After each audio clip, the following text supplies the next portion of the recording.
Une cinquantaine de participants étaient venus découvrir les étapes de la transformation des plantes en parfum. Notre conférencier de ce soir, Jacques Touche, est docteur en chimie. Vous voyez que c'est quelque chose de sérieux. Et qui se présentera lui-même en quelques mots. Ce sera plus simple, c'est mieux dit par l'intéressé directement. Ça fait un certain nombre d'années, je me suis occupé de plantes à parfum.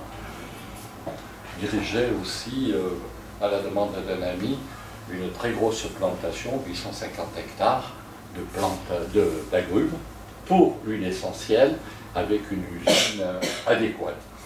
Les matières odorantes étaient destinées aux dieux et aux déesses.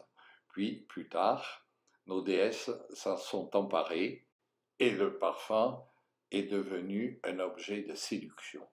Vers le XVIIe, XVIIIe siècle, les parfums ont servi à masquer les odeurs, car l'hygiène était précaire. La matière première de ces parfums était naturelle et provenait de plantes.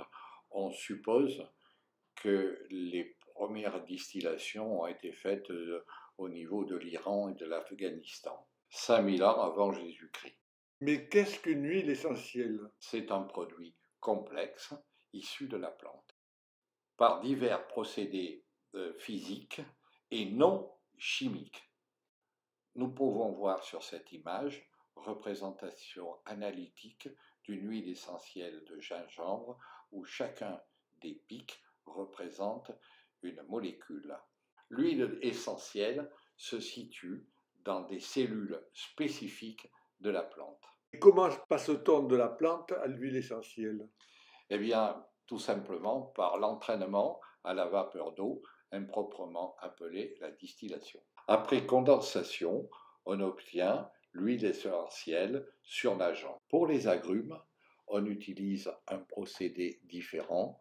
C'est un râpage d'une partie de la peau, la flavée d'eau, où se situent les cellules essentielles. Puis, après la théorie, chacun exerça ses talents de nez.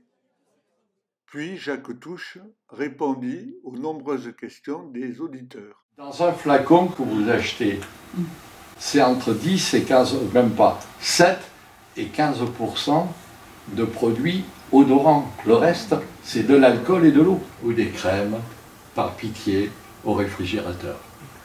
Ayez un réfrigérateur dans vos salles de bain, parce que l'oxydation, ça existe, et les produits se transforment, et dans certains cas, deviennent dangereux pour la peau.